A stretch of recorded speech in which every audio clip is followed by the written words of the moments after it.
बिस्मिल्लाहिर्रहमानिर्रहीम। अस्सलाम वालेकुम डियर स्टूडेंट्स। आपको पता है हम chapter number 4 introduction to analytic geometry को पढ़ रहे हैं।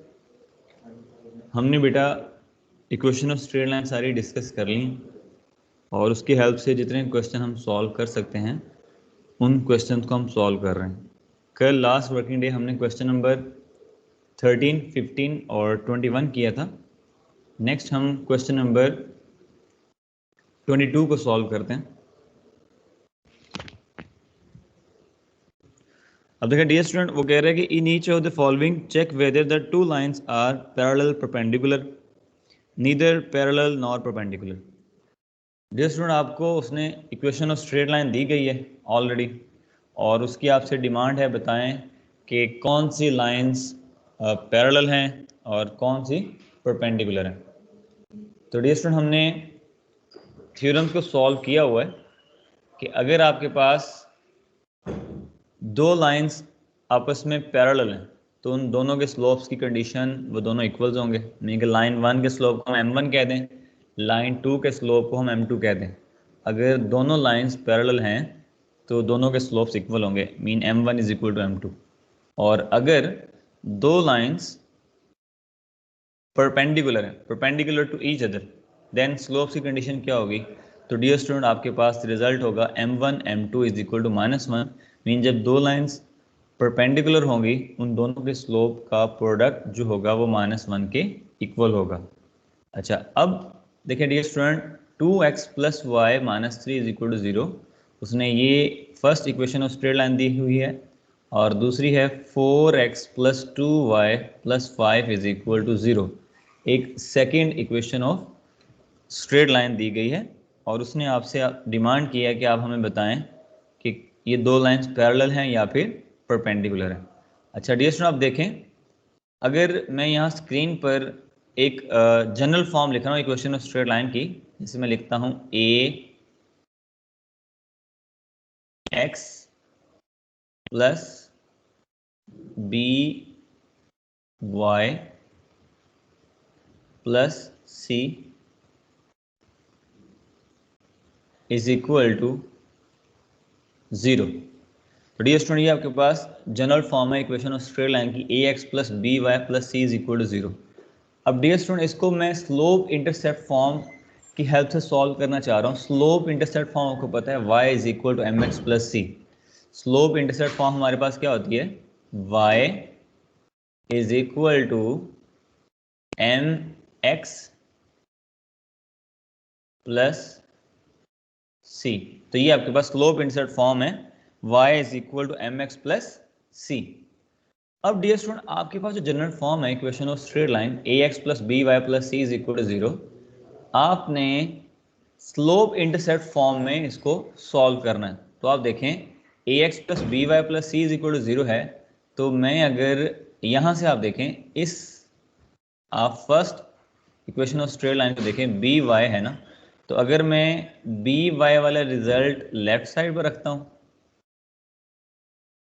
और जो बाकी रिजल्ट है उसको मैं राइट साइड पर ले जाता हूँ, मीन ए एक्स है, ए एक्स को मैं ले गया राइट साइड पर, माइनस का ए एक्स हो जाएगा और प्लस का सी हो जाएगा माइनस का सी।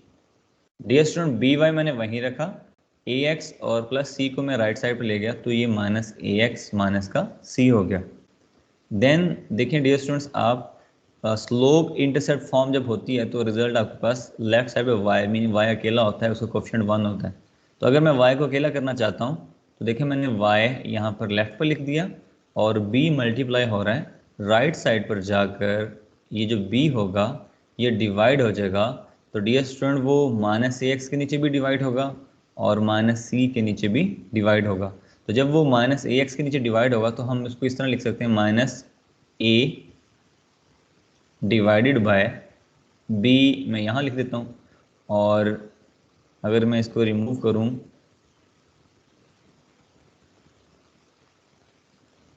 तो इसको हम अब दोबारा मैं लिखता हूँ minus a divide by b, ये रिजल्ट आ जाएगा। और डियर स्टूडेंट आपके पास फिर जब बी इधर भी डिवाइड होगा तो ये सी डिवाइड बाय बी आ जाएगा, मीनिंग ये वाई इंटरसेप्ट है।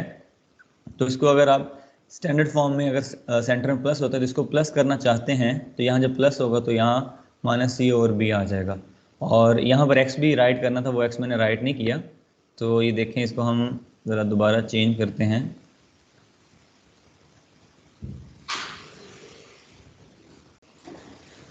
तो ये सेंटर में जो रिज़ल्ट है ये आपके पास यहाँ पर x मेंशन होगा और ये रिज़ल्ट आपके पास माइनस सी ओवर बी आ जाएगा।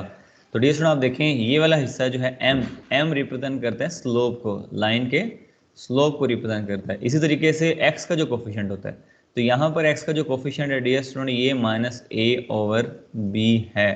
तो अगर आपने डायरेक्ट कंपेयर करना हो तो स्लोप अगर आपने लाइन की जब इक्वेशन ऑफ स्ट्रेट लाइन दी हो तो वहां से अगर आपने स्लोप बताना होगा तो डियर स्टूडेंट आप जस्ट ये वाला फॉर्मूला माइंड में रख लें, माइनस ए ओवर बी।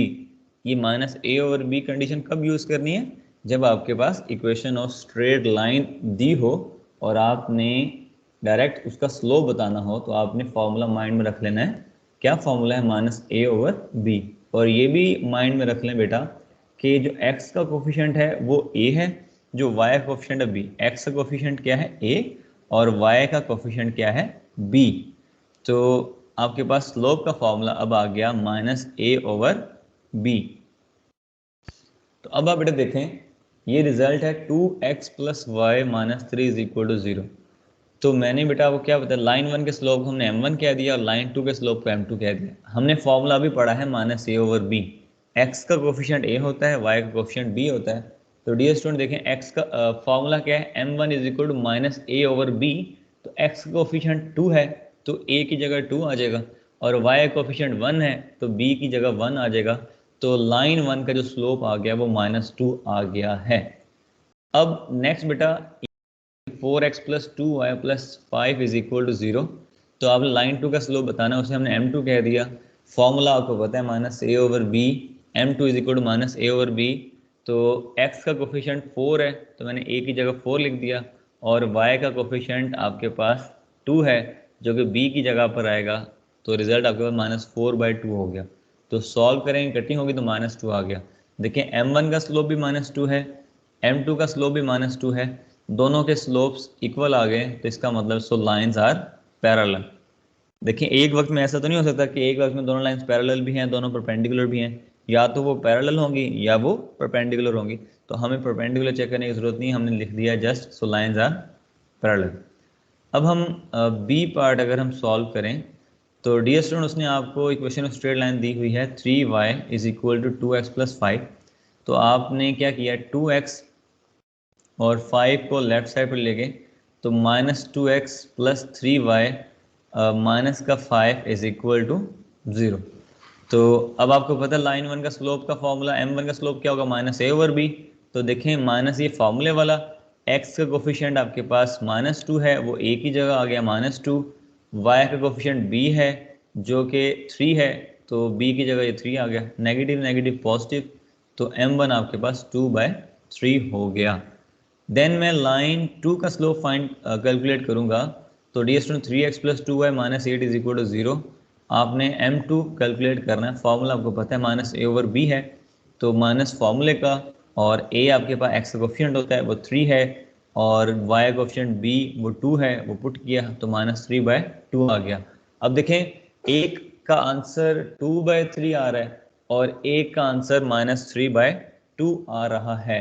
तो अब ये पैरेलल तो किसी सूरत में भी नहीं हो सकते। फिर हम चेक कर लेते हैं कि मे बी ये परपेंडिकुलर कंडीशन को जस्टिफाई करें। आपने क्या किया, m1 का स्लोप और m2 का स्लोप का प्रोडक्ट ले लिया। m1 का स्लोप 2/3 था और m2 का स्लोप माइनस 3/2 है। तो डियर स्टूडेंट 2 से 2 कट गया, 3 से 3 कट गया, तो आंसर आपके पास -1 आ गया।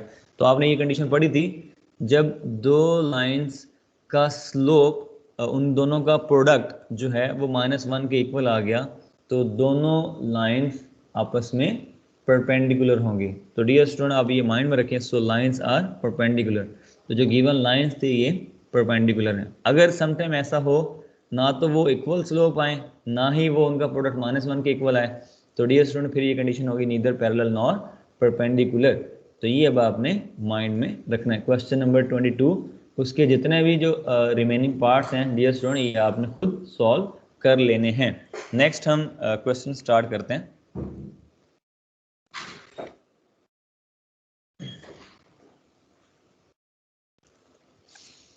अब डियर स्टूडेंट देखें क्वेश्चन नंबर 25 रीड करते हैं। Find an equation of the line through 5 - 8 and perpendicular to the join of a and b. A point है -15 -8 और बी पॉइंट है 10 7।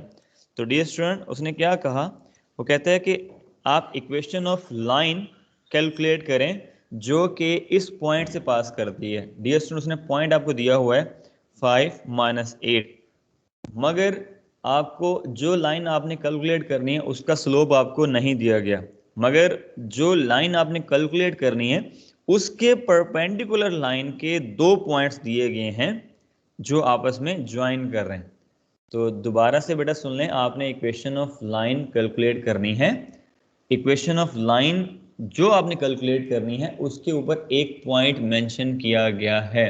अगर उसके ऊपर 1 पॉइंट मेंशन किया गया है तो डियर स्टूडेंट आपने पॉइंट स्लोप फॉर्म अप्लाई कर देनी है। पॉइंट स्लोप फॉर्म हमारे पास है y - y1 is equal to m into x - x1। तो आपने इक्वेशन ऑफ लाइन स्टार्ट करते हैं। इक्वेशन ऑफ लाइन थ्रू जो आपने इक्वेशन ऑफ लाइन कैलकुलेट करनी है वो डियर स्टूडेंट कहाँ से पास कर रही है, किस पॉइंट से पास कर रही है, वो है 5 - 8। तो आप 1 पॉइंट फॉर्म अप्लाई करें y - y1। तो y1 की जगह, क्योंकि ये जो पॉइंट गिवन है ये x1 y1 है, तो y1 की जगह -8 है तो वो माइनस प्लस हो जाएगा, y + 8 is equal to m into x - x1। तो डियर स्टूडेंट x1 5 है तो x1 की जगह 5 आ जाएगा। अब आपने ये जो लाइन कैलकुलेट करनी है, अगर इस लाइन का स्लोप दिया गया होता तो आप m की जगह स्लोप मतलब उसका रिजल्ट पुट करते और इस इक्वेशन को ड्राइव कर लेते। मगर प्रॉब्लम ये है कि जो लाइन आपने कैलकुलेट करनी है उसका स्लोप आपको नहीं दिया गया। तो मगर डियर स्टूडेंट जो लाइन आपने कैलकुलेट करनी है उसके परपेंडिकुलर लाइन के 2 पॉइंट्स दे दिए गए। दोबारा मैं रिपीट कर देता हूं, जो लाइन आपने कैलकुलेट करनी है उस लाइन के जो परपेंडिकुलर लाइन है डियर स्टूडेंट्स उस लाइन के 2 पॉइंट्स आपको मेंशन किए गए हैं। अगर 2 पॉइंट्स मेंशन किए गए हैं तो डियर स्टूडेंट आपने स्लोप का फॉर्मूला अप्लाई कर देना है। स्लोप का फॉर्मूला क्या होता है, y2 - y1 divided by x2 - x1। तो हम लिख रहे हैं since the line is perpendicular to the join of a and b। जो लाइन आपने कैलकुलेट करनी है उस लाइन के परपेंडिकुलर लाइन के 2 पॉइंट्स दिए गए हैं। एक आपके पास a है -15 - 8 और दूसरा पॉइंट है b 10 7। तो डियर स्टूडेंट आपको पता है इसमें परपेंडिकुलर कंडीशन यूज हो रही है। तो जब दो लाइन आपस में परपेंडिकुलर होती है दोनों के स्लोप का प्रोडक्ट -1 के इक्वल होता है। तो अब मैं वही कंडीशन लगा रहा हूँ। फर्स्ट कर लें ये m1 है ये m2 है, तो आपको m2 के 2 पॉइंट्स दिए गए हैं, आपने m1 के निकालने हैं। तो m1 की जगह बस सिंपल हमने m रखा हुआ है, तो आपने इसके ऊपर इन 2 गिवन पॉइंट्स के ऊपर आपने स्लोप का फॉर्मूला अप्लाई कर देना है। तो डियर स्टूडेंट स्लोप का फॉर्मूला क्या होता है, y2 - y1 divide by x2 - x1। y2 7 है, उसमें से मैं माइनस करूंगा -8, तो 7 में से माइनस करेंगे -8, 7 + 8 ये डियर स्टूडेंट आपके पास 15 हो जाएगा।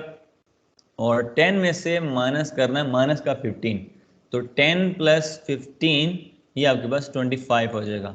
और आपने इसको 5 के टेबल पे काट देना है। 5 3 द 15, 5 5 द 25।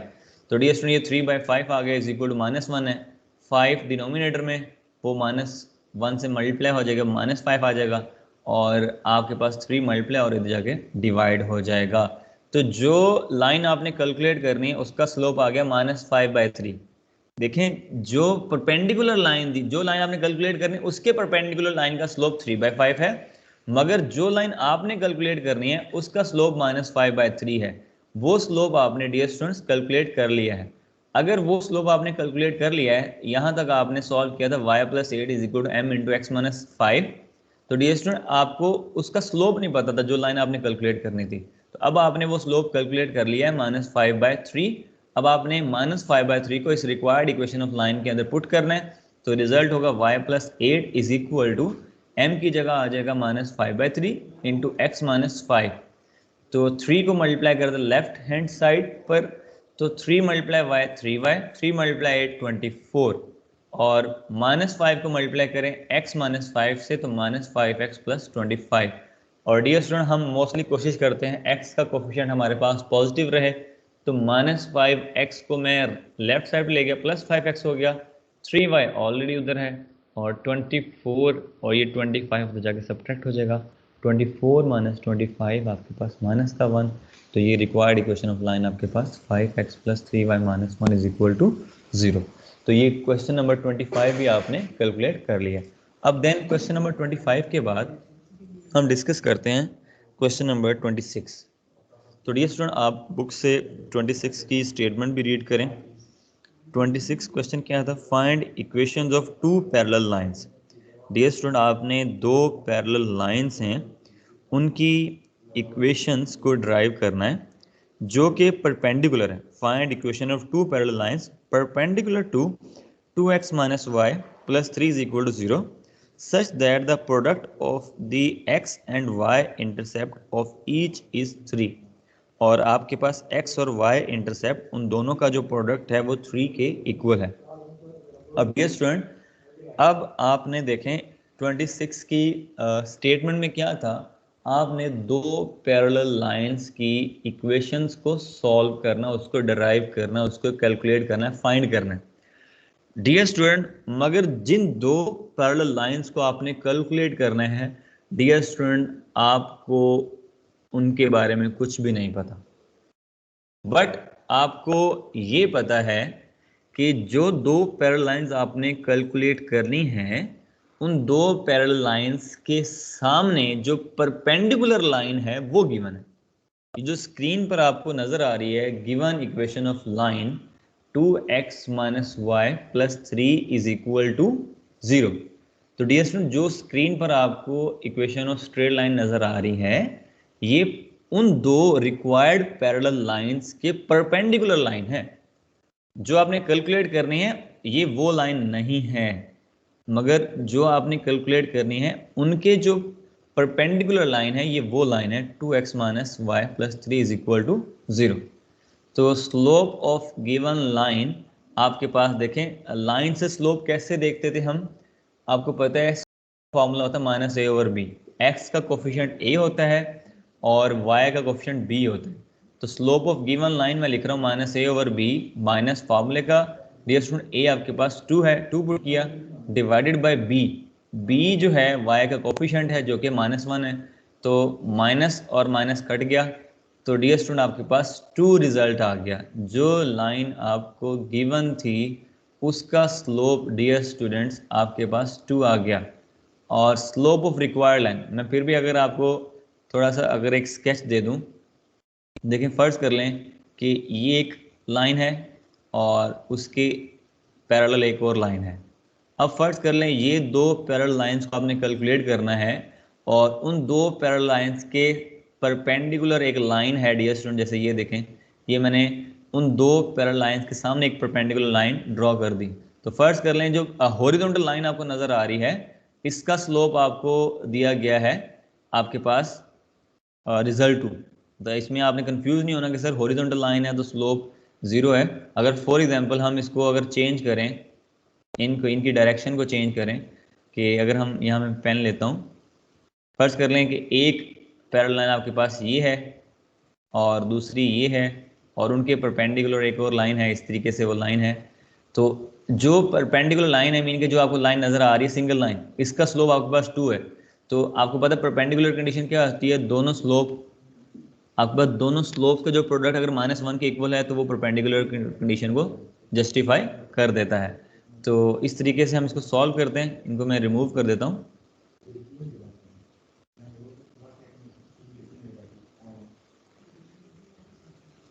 अब डियर स्टूडेंट देखें, आपने गिवन लाइन का स्लोप निकाला 2 है, और रिक्वायर्ड लाइन का स्लोप क्या होगा, जाहिर बात है परपेंडिकुलर कंडीशन है, तो -1 के डिनोमिनेटर में स्लोप ऑफ गिवन लाइन रख देंगे।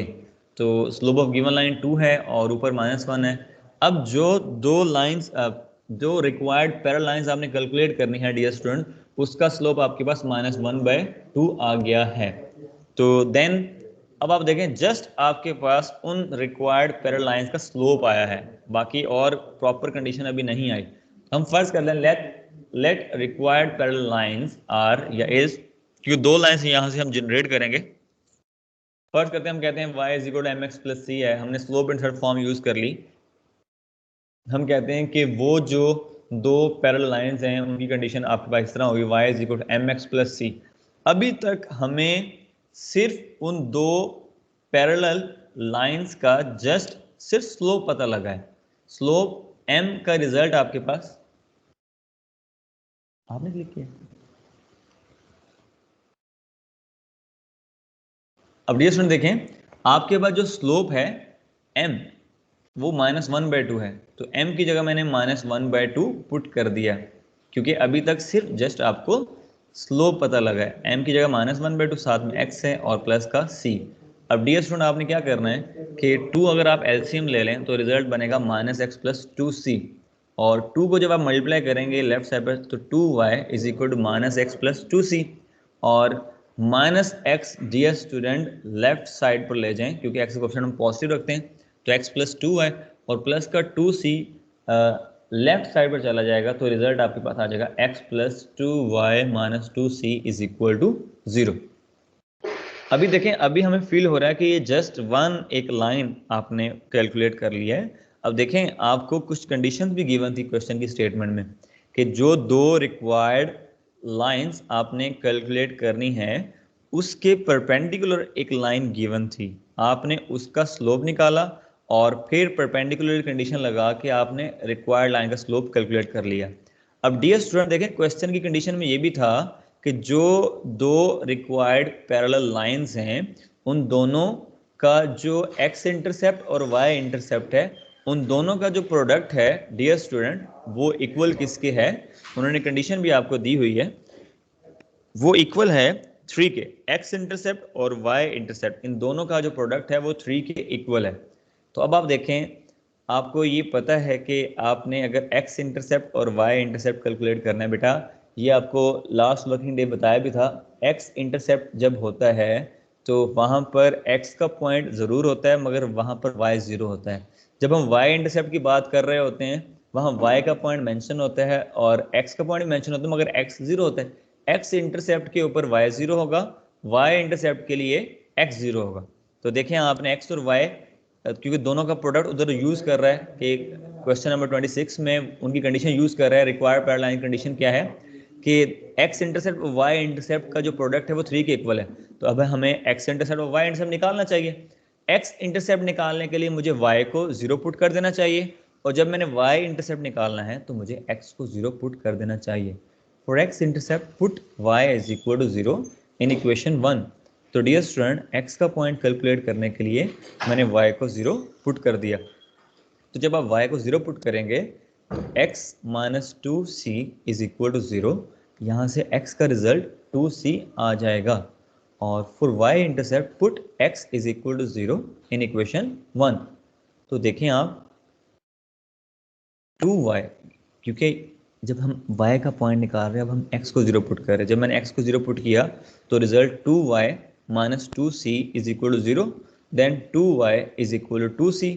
डियर स्टूडेंट, 2 को 2 से काट दें, y is equal to c आ जाएगा। तो देखें, x इंटरसेप्ट 2c आ गया और y इंटरसेप्ट आपके पास 2c आ गया। और अकॉर्डिंग टू कंडीशन आपको उसने बताया था कि x इंटरसेप्ट और y इंटरसेप्ट का जो प्रोडक्ट है डियर स्टूडेंट वो 3 के इक्वल है। तो देखें, x इंटरसेप्ट हमारे पास 2c आया था और y इंटरसेप्ट हमारे पास c आया था। तो आपने x की जगह 2c पुट किया, y की जगह c पुट किया, इन दोनों को मल्टीप्लाई कर दिया तो 2c square is equal to 3 result आ गया। Then c square 2 left side में मल्टीप्लाई हो रहा है, राइट साइड पर जाकर डिवाइड हो जाएगा और c square is equal to 3/2। दोनों तरफ स्क्वायर रूट ले लेंगे, c का आंसर आपके पास प्लस माइनस स्क्वायर रूट के अंदर 3/2 आ गया। अब डियर स्टूडेंट देखें, लास्ट पेज पर आपके पास जो रिक्वायर्ड पैरेलल लाइन की कंडीशंस थी वो आपको मेंशन भी थी, हम दोबारा देख लेते हैं। तो देखें वो कंडीशन क्या थी, x plus 2y -2c is equal to 0, क्योंकि आपने इस c की अब वैल्यू कैलकुलेट करनी है इंटरसेप्ट की। तो c की वैल्यू कैलकुलेट करने के लिए आपने दोनों का इंटरसेप्ट लिया अकॉर्डिंग टू कंडीशन। तो वहाँ पर c की वैल्यू आपके पास आ गई स्क्वायर रूट के अंदर 3/2। तो इस वैल्यू को इक्वेशन 1 के अंदर पुट करेंगे तो डियर स्टूडेंट्स रिजल्ट आ जाएगा x + 2y - 2, और c की जगह आ जाएगा प्लस माइनस स्क्वायर रूट के अंदर 3/2 इज इक्वल टू 0। अब डियर स्टूडेंट देखें, जब आप नेगेटिव को पॉजिटिव नेगेटिव से मल्टीप्लाई करेंगे, नेगेटिव नेगेटिव हो जाएगा पॉजिटिव और नेगेटिव पॉजिटिव हो जाएगा नेगेटिव। तो इसलिए हम इसको चेंज नहीं किया, हमने पॉजिटिव नेगेटिव दोबारा ये यूज़ होगा। और इस 2 की जगह मैंने लिख दिया √2 और इंटू √3/√2। तो √2 को √2 से काट दिया, तो √3 को मल्टीप्लाई करेंगे √2 से √6 आ गया। तो डियर स्टूडेंट एक बार आप इसको पॉजिटिव के साथ लिख देंगे और एक बार इसको नेगेटिव के साथ लिख देंगे। अगर आप यहाँ पे इसको स्टॉप भी करना चाहते हैं, मीन कि अगर आप इसको जस्ट यहाँ तक सिंप्लीफाई करना चाहते हैं बस, तो ये यहाँ तक ओके हो गया है। आगे फर्दर हम इसलिए सॉल्व कर रहे हैं, असल में उसने 26 क्वेश्चन में इंटरसेप्ट फॉर्म की बात की थी, एक्स इंटरसेप्ट और वाई इंटरसेप्ट। एक्स इंटरसेप्ट और वाई इंटरसेप्ट डियर स्टूडेंट जब हमने 5th equation of straight line drive की थी, उसमें आपके पास रिजल्ट था x/a + y/b is equal to 1। तो उस मुनासबत के लिहाज से हम इसको इंटरसेप्ट फॉर्म के ज़रिए ही सॉल्व करें, मीन कि उस कंडीशन में सॉल्व कर रहे हैं। जनरल फॉर्म में x/a + y/b is equal to 1 होता है, राइट हैंड साइड पर 1 होता है, इसलिए इसको हम फर्दर आगे जस्टिफाई करने लगे। अदरवाइज जहाँ तक मैंने लाइन ड्रॉ की है डियर स्टूडेंट, अगर यहाँ तक भी कर लें तो कोई इशू नहीं है, क्वेश्चन आपका सॉल्व हो चुका है। अब हम इसको अगर कंप्लीट सिंप्लीफाई करते हैं तो डियर स्टूडेंट क्या करेगा वो, जो आपके पास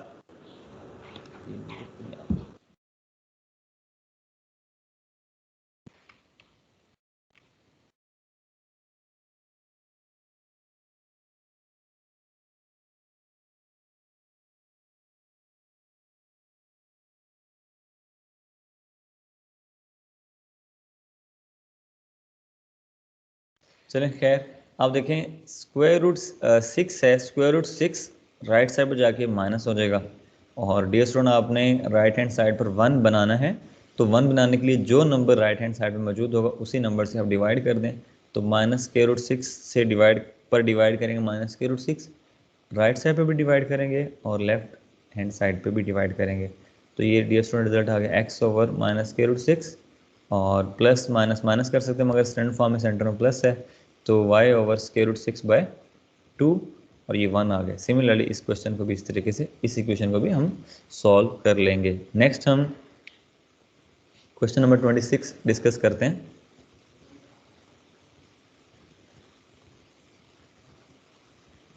अब डियर स्टूडेंट देखें 27 जो हमारे पास है, 27 की जो कंडीशन है, 1 vertex of a parallelogram is 1 4, the diagonal intersects at 2 1 and the sides have slopes 1 and -1/7, find the other 3 vertices। तो डियर स्टूडेंट वो क्या कहता है, 1 vertex of a parallelogram is 1 4, आपको पैरेललोग्राम का एक वर्टेक्स दिया गया है 1 4, द डायगोनल इंटरसेक्ट एट 2 1, जो डायगोनल इंटरसेक्ट करते हैं डियर स्टूडेंट वो 2 1 पे इंटरसेक्ट करते हैं, 2 1 पॉइंट पर, and the side having slopes 1 and -1/7, find the other 3 vertices. Dear student थोड़ी सी कंडीशन चेंज है। मोस्टली क्या होता है कि 3 वर्टिसेस आपको दिए होते हैं और एक वर्टेक्स आपने कैलकुलेट करना होता है, मगर इसमें थोड़ी सी चेंज कंडीशन आ गई है। इसमें जस्ट 1 वर्टेक्स आपको गिवन है, बाकी के रिमेनिंग 3 वर्टिसेस आपने कैलकुलेट करने हैं। तो अब आप देखें, let b into x1 y1, c into x2 y2 and d into x3 y3 be the required vertices. Dear student ये आपको एक पैरेललोग्राम दी गई है स्क्रीन के ऊपर, और एक वर्टिस आपको दिया हुआ है 1 4, बाकी के रिमेनिंग 3 वर्टिसेस डियर स्टूडेंट्स आपने कैलकुलेट करने हैं। और एक और उसने कंडीशन आपको बताई थी कि इस पैरेललोग्राम के जो डायगोनल्स हैं वो इंटरसेक्ट कर रहे हैं 2 1 पर। तो डियर स्टूडेंट माइंड में रखें, डायगोनल्स क्या होता है, एक वर्टेक्स से दूसरा वर्टेक्स आप मिला दें तो ये आपके पास एक डायगोनल बन जाता है।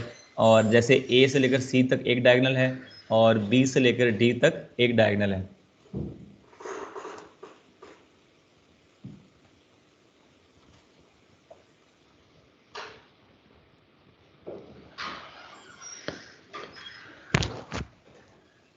अब देखें dear student, first of all हम स्टार्ट करते हैं। उसने बोला था डायगोनल इंटरसेक्ट एट 2 1 के डायगोनल जो है वो इंटरसेक्ट करता है 2 1 पर। ये दोनों ए से सी तक वाला डायगोनल और बी से डी तक वाला डायगोनल, ये दोनों इंटरसेक्ट कहाँ करते हैं? 2 1 पर। इंटरसेक्ट का मतलब है रिकावट, मीन के काटना। तो अब ये भी हमारे पास एक अथेंटिक प्रूफ है कि जो आपके पास डायगोनल्स होते हैं वो परपेंडिकुलर बाइसेक्ट भी कर रहे होते हैं। तो आपके पास जो रिजल्ट है हमारे पास 2 1 पर ये इंटरसेक्ट करते हैं। तो डियर स्टूडेंट यहाँ पर आप मिड पॉइंट फार्मूला अप्लाई कर सकते हैं। आप ए सी डायगोनल के ऊपर कौन सा फार्मूला अप्लाई कर सकते हैं? Mid point formula. Mid point formula क्या होता है? x1 में x2 ऐड करें 2 पे डिवाइड, और इसी तरीके से y1 में ऐड करें y2 2 पे डिवाइड। तो देखें बेटा, आपने 1 में ऐड किया x2 और 2 पे डिवाइड किया, वो बराबर होता है मिड के। तो देखिए आप 1 में मैंने ऐड कर दिया इस x2 को और 2 पे डिवाइड। असल में क्या होता है कि जैसे मैं, अगर आपको शायद क्लियर ना हो रहा हो तो मैं अगर एक लाइन लेता हूँ, ये एक लाइन है, इस लाइन के ऊपर एक इस कॉर्नर पे एक पॉइंट पड़ा हुआ है और एक इस तरफ एक पॉइंट पड़ा हुआ है और दरमियान में डियर स्टूडेंट मिड है। तो हम क्या करते हैं कि जब हम इस वाले पॉइंट को और इस वाले पॉइंट को हम ऐड करते हैं, x1 में x2 ऐड करते हैं 2 पे डिवाइड, तो दरमियान वाला पॉइंट आता है। क्या आ रहा होता है? दरमियान वाला पॉइंट आ रहा होता है। इसी तरह y वाले पॉइंट में y वाला पॉइंट ऐड करते हैं और 2 पे डिवाइड करते हैं, तो दरमियान वाला पॉइंट आ रहा होता है x और y वाला। तो उस मुनासबत के लिहाज से हमने वो कंडीशन यूज की है यहां पर। तो जो हमने कंडीशन यहां पे यूज की,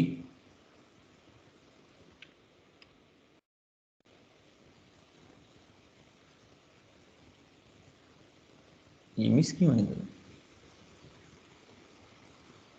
लेजर आता है नहीं।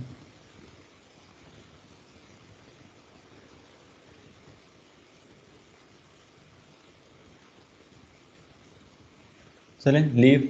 अब देखो बेटा, देखें 1 में आप ऐड करें x2 और divide by 2 is equal to, ये रिजल्ट इस 2 के बराबर आएगा। तो 1 plus x two divide by 2 is equal to 2। तो डिवीजन 2 को 2 से मल्टीप्लाई करें 4, और 1 plus x two is equal to 4। x2 आपके पास डियर स्टूडेंट 4 माइनस x2 का आंसर 3 आ गया। देखें इसी तरीके से y में y ऐड करेंगे, 4 में ऐड करेंगे y2 और 2 पे डिवाइड, 4 में ऐड किया y2 2 पे डिवाइड, और वो चीज़ y वाले रिजल्ट 1 के बराबर होगी। 2 को 1 से मल्टीप्लाई किया 2, 4 plus y two is equal to y2 यहाँ रखा, 4 तो जाके सब्ट्रैक्ट कर दिया, 2 माइनस 4 आपके पास माइनस का 2 आ गया।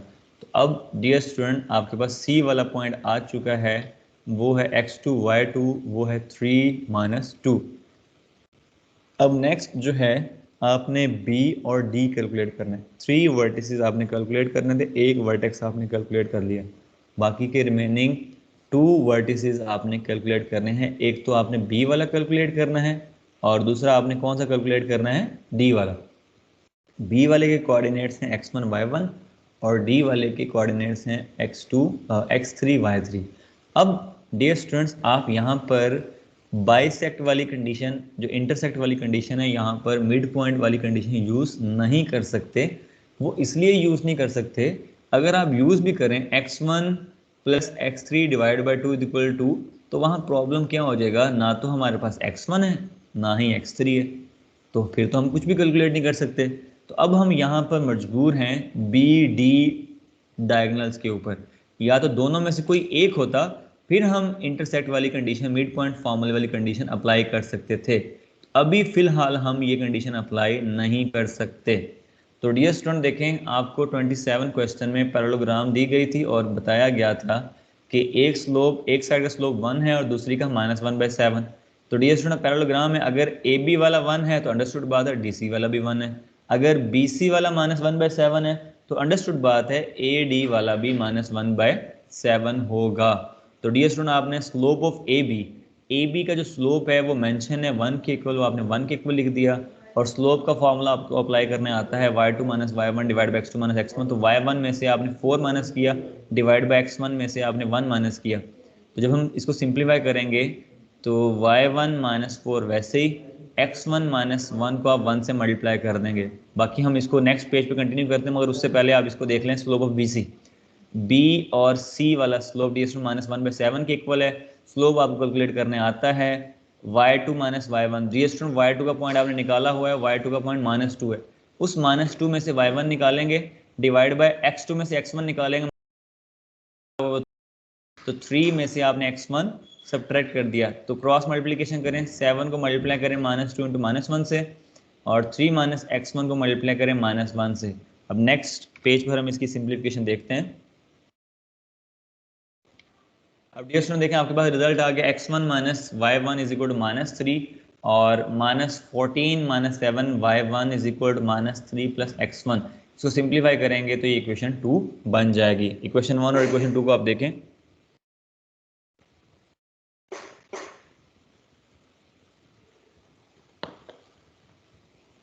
तो डियर स्टूडेंट देखें, आपने सब्ट्रैक्टिंग ईच अदर, एक दूसरे से इसको सब्ट्रैक्ट करना है। बारिश हो रही, तो आपके पास result x1 plus 7y1 is equal to -11, और then x1 minus y1 is equal to -3। तो डियर स्टूडेंट आपने सब्ट्रैक्ट करना है, क्योंकि साइमल्टेनियस सॉल्व करने के लिए एक पॉजिटिव एक नेगेटिव होना जरूरी है। तो साइन चेंज कर दें, नेगेटिव पॉजिटिव, पॉजिटिव कर दिया, x1 माइनस x1 से कट गया, और प्लस 7y1 प्लस y1 आपके पास 8y1 माइनस 11 प्लस 3 आपके पास -8। तो y1 का आंसर आपके पास -1 आ गया। और y1 की वैल्यू इन दोनों इक्वेशन में से किसी एक में पुट कर दें। हमने इक्वेशन 1 में पुट की, x1 माइनस y1 -1 है, माइनस प्लस हो जाएगा, +1 इज इक्वल टू -3, और 1 उधर जाके सब्ट्रैक्ट हो जाएगा, -3 -1 आपके पास -4। तो डियर स्टूडेंट x1 की वैल्यू -4 है और y1 की वैल्यू -1 है। देन अब हम बी नेक्स्ट, अगर हम बैक पेज पे जाता हूँ तो डियर स्टूडेंट मैं बी डी वाली कंडीशन अप्लाई कर सकता हूँ, इंटरसेक्ट वाली, मिड पॉइंट वाली, क्योंकि मेरे पास एक वर्टिसेस बी और डी में से एक वर्टिसेस आ चुका है। मैंने बी को कैलकुलेट कर लिया -4 1। तो अब आप डियर स्टूडेंट यहाँ पर यही कंडीशन अप्लाई करें कि यहाँ बी के कोऑर्डिनेट्स हैं, तो आप इसमें x1 में x3 ऐड करेंगे 2 पे डिवाइड, y1 में y3 ऐड करेंगे 2 पे डिवाइड, क्योंकि x1 और y1 के कोऑर्डिनेट्स आपने निकाल लिए हैं -4 और 1, -1। तो हम वही कंडीशन अप्लाई करते हैं। आपने डियर स्टूडेंट x3 में आपने ऐड कर देना है x2 को, और x2 -4 है, डिवाइड बाई 2 इक्वल 2। तो डियर स्टूडेंट 2 मल्टीप्लाई 2 4 हो गया, माइनस का 4 जाके प्लस हो जाएगा। तो ये रिजल्ट हमारे पास क्या आ गया, प्लस का 8। तो ये इक्वल रिप्रेजेंट कर रहा है, ये प्लस का 4 -4 जाके +4 हो जाएगा, तो 8 आंसर आ गया। इसी तरीके से y3 में मैंने ऐड करना है y2 का जो आपके पास पॉइंट है डियर स्टूडेंट वो -1 है, divide by 2 is equal to 1। तो y3 -1 is equal to y3 -1 हो जाएगा, प्लस हो जाएगा, तो y3 का आंसर आपके पास +3 आ गया। तो आपने 3 वर्टिसेस जो रिमेनिंग थे वो कैलकुलेट कर लिए हैं।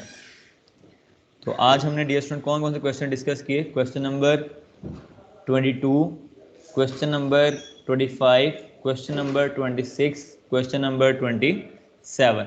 तो रिमेनिंग आपके पास 2 क्वेश्चन बेटा रह गए, 28 एंड 30। तो 28 एंड 30 और साथ में एक एग्जाम्पल है। इन क्वेश्चन को हम इंशाल्लाह नेक्स्ट लेक्चर में डिस्कस करेंगे।